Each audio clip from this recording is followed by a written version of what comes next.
హల్లెలూయా. మన ప్రభువును రక్షకుడైన యేసుక్రీస్తు నామములో అందరికీ మీ వందనాలకు మీకు తెలియజేసుకుంటున్నా అండి.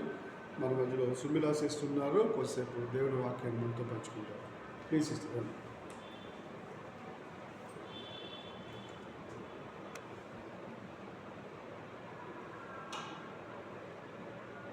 Praise the lord.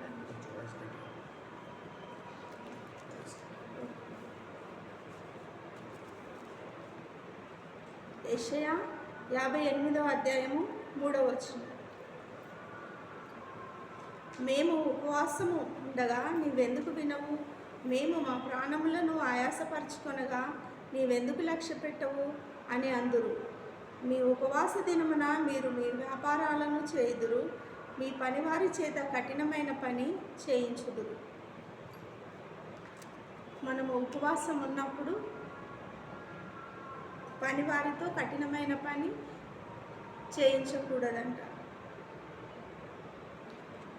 కొందరు ఉపవాసం ఉంటే వారి పనులు వారే చేసుకుంటారు.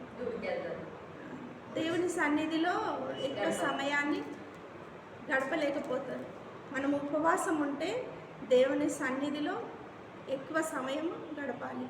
ప్రార్థనలో, వాక్యములో ఎక్కువ ఆయన సన్నిధిలో గడపాలి. మనం యెషయా 58:6వ వచనం.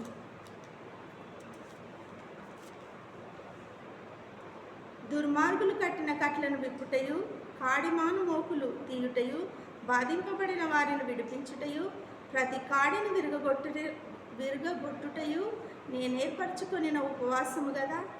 నీ ఆహారము ఆకలిగొనిన వారికి పెట్టుటయు, నీ రక్త సంబంధికి ముఖము తప్పించకుండుటయు, దిక్కుమాలిన బీదలను నీ ఇంట చేర్చుకొనుటయు, వస్త్రహీనుడు నీకు కనబడినప్పుడు వానికి వస్త్రములిచ్చుటయు, ఇదే గదా నాకు ఇష్టమైన ఉపవాసము.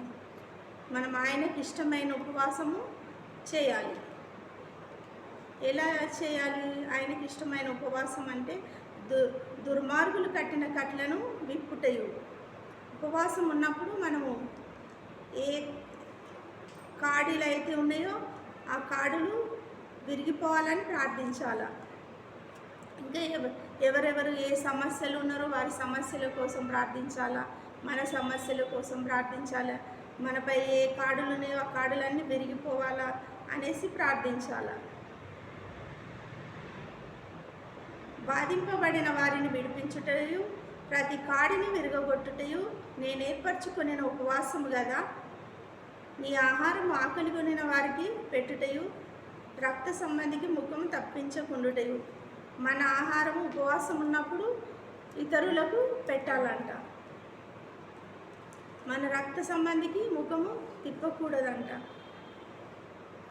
దిక్కుమాలిన బీదలను మన ఇంట చేర్చుకోవాలంట. వారికి ఆహారం పెట్టాలంట, వస్త్రాలు కూడా వారికి ఇవ్వాలంట.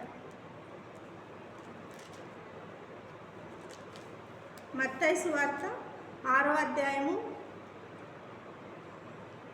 16వ వచనము. మీరు ఉపవాసము చేయనప్పుడు వేషధారుల వలె దుఃఖముఖులై ఉండకుడి. తాము ఉపవాసము చేయుచున్నట్లు మనుషులకు కనబడవలెనని వారు తమ ముఖములను వికారము చేసుకొందురు. వారు తమ ఫలము పొంది ఉన్నారని నిశ్చయముగా మీతో చెప్పుచున్నాను. మనం ఉపవాసం ఉన్నప్పుడు ముఖములు వికారము చేసుకోకూడదంట.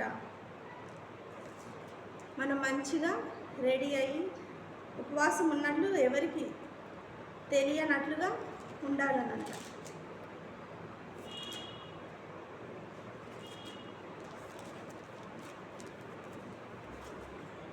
ఎఫెసీయులకు రాసిన పత్రిక 4వ అధ్యాయము 29వ వచనము. వినువారికి మేలు కలుగునట్లు అవసరమును బట్టి క్షేమాభివృద్ధికరమైన అనుకూల వచనమే పలుకుడి కానీ దుర్భాష ఏదైనాను మీ నోట రానియకుడి. మనం ఉపవాసం ఉన్నప్పుడు దుర్భాషలు కూడా మన నోట రానియకూడదంట.